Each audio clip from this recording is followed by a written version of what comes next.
Hello student, RD coaching point में आप सभी का स्वागत है। आज की क्लास में हम बात करेंगे क्लास 10 के मैथमेटिक्स के एक बहुत इंपॉर्टेंट चैप्टर के बारे में, जिसका नाम है दो चर के रैखिक समीकरण। इस चैप्टर से आपके बोर्ड एग्जाम में कम से कम 16 से 18 नंबर का प्रश्न आता है और सवाल आपके बहुत आसान होते हैं, लेकिन अगर आप कॉन्सेप्ट नहीं समझ पाते हैं तो सवाल को कर पाना आपके लिए बहुत मुश्किल है। यहाँ पर हमने एक आपके सामने समीकरण लिखा है a1x plus b1y plus c1 बराबर 0। यहां पर आप देखिए आपके सामने क्या है, जहां a1 b1 तथा c1 आपका क्या है, ये आपके कांस्टेंट है।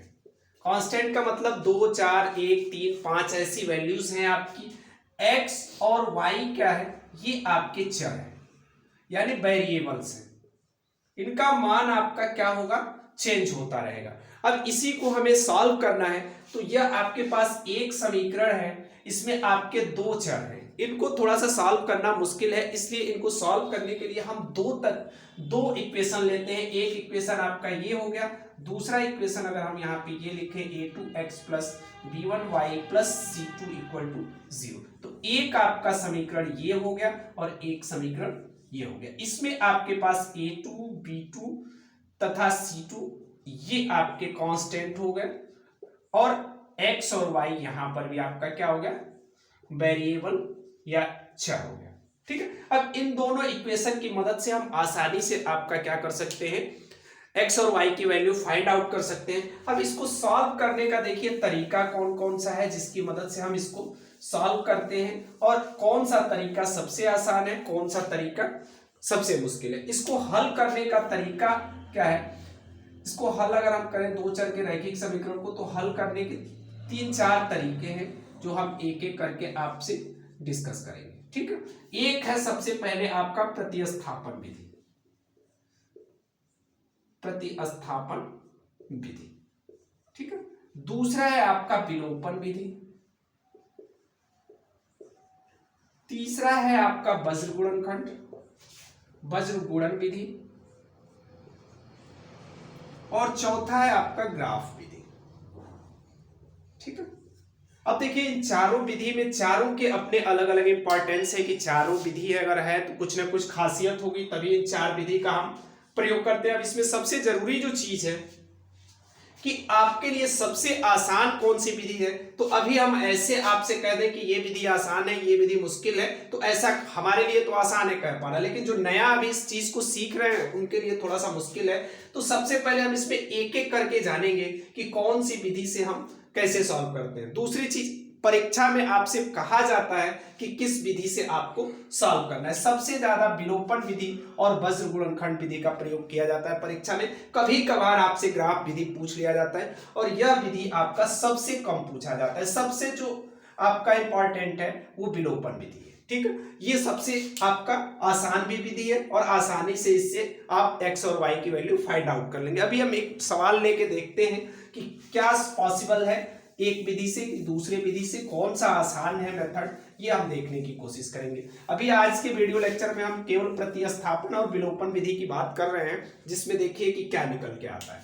सपोज कर लीजिए कि आपके पास यह एक समीकरण है x plus Y equal to 5, ये आपका समीकरण एक है, और 2x plus 3y equal to, ये मान लीजिए कि 12 है आपके पास।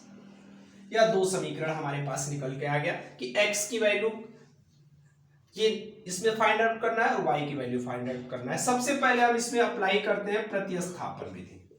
प्रतिस्थापन विधि हम देखने की कोशिश करेंगे कि क्या इस विधि से x और y की वैल्यू आती है। तो इसके लिए समीकरण एक से क्या करें आप, यहां से अगर y की वैल्यू आप निकालेंगे तो 5 माइनस एक्स हो जाएगा। ठीक है, अब y की वैल्यू कितनी आ गई, 5 माइनस एक्स। अब y की वैल्यू आप क्या करें, y का मान समीकरण 2 में रख दें। ठीक है, जैसे ही 2 में आप रखेंगे देखिए क्या हो गया, 2x आपका ऐसे रहा, 3 into 5 minus X equal to 12 हो जाएगा। यहां से आप सॉल्व करिए, 2x प्लस 5 15 और ये 3x इक्वल टू 12 हो गया। ये सॉल्व कर लीजिए तो कितना आ जाएगा, minus X equal to 12 minus 15। ठीक है, तो x की वैल्यू आपको कितनी मिल जाएगी, -x equal to -3, x equal to आपके पास कितना आ गया, 3 आ गया। ठीक है, ये x की वैल्यू आ गई। अब x का मान आप किसी समीकरण में रख लीजिए। समीकरण 1 में x का मान रखने पर, जैसे ही x का मान समीकरण 1 में आप रखेंगे, देखिए क्या मिलेगा, 3 + y = 5 और y इक्वल टू हो जाएगा 5 - 3, y इक्वल टू हो जाएगा 2। तो x और y की वैल्यू आपके पास कितनी आ गई, 3 और 2 आ गई। अब देखिए इसकी मदद से आप चेक कर सकते हैं कि आपने सवाल सही किया है कि नहीं किया है। तो समीकरण 1 का अगर हम LHS ले लें तो आपके पास क्या है, x + y है। x की वैल्यू 3 है, y की वैल्यू 2 है। देखिए 5 आ गया और ये कितना है, RHS। ठीक है, यानी हमारा सवाल सही है। तो यह विधि आपकी कहलाती है प्रतिस्थापन विधि। इस विधि की मदद से आप सवाल को क्या कर सकते हैं, आसानी से हल कर सकते हैं। लेकिन ये जो सवाल हम बता रहे हैं ये बहुत छोटा सवाल है, बहुत आसान सवाल है। परीक्षा में आपसे इतना आसान सवाल नहीं पूछा जाता है। ये बहुत एकदम बेसिक क्वेश्चन है, जिसकी मदद से अगर सीख रहे हैं आप लोग तब इस तरह के सवाल आपके लिए जरूरी हो जाता है। अब इसी सवाल को अगर हम विलोपन विधि से करने की कोशिश करें कि विलोपन विधि से इसकी वैल्यू कितनी आएगी, तो देखिए कितनी आएगी, विलोपन विधि से निकालेंगे तो देखिए ये आएगी इतनी ही। प्रोसीजर आपका क्या हो जाएगा, चेंज हो जाएगा। अगर हम यहां से बात करें विलोपन विधि, विलोपन विधि का मतलब ये हो गया कि x या y की वैल्यू को हम यहां से हटा देंगे। अब मान लीजिए कि इसमें x का गुणांक 1 है, यहाँ x का गुणांक y का गुणांक 1 है, यहाँ x का 2 है, यहाँ 3 है। तो अगर हम समीकरण 1 में 2 से गुणा कर दें तो देखिए क्या हो जाएगा, ये हो गया 2x + 2y = 10। समीकरण 3 हो गया। और समीकरण 2 आपके पास कितना था, 2x + 3y = 12। यह है समीकरण 2।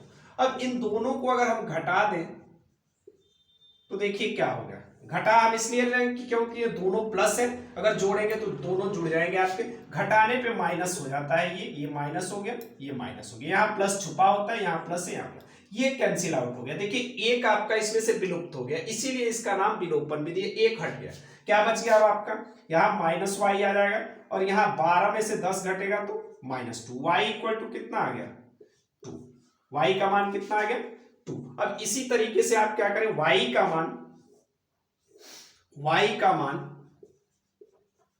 समीकरण 1 में रखने पर, y का मान जैसे ही समीकरण 1 में रखेंगे, देखिए x + 2 = 5 और x = 5 - 2, x = कितना आ गया, 3 आ गया।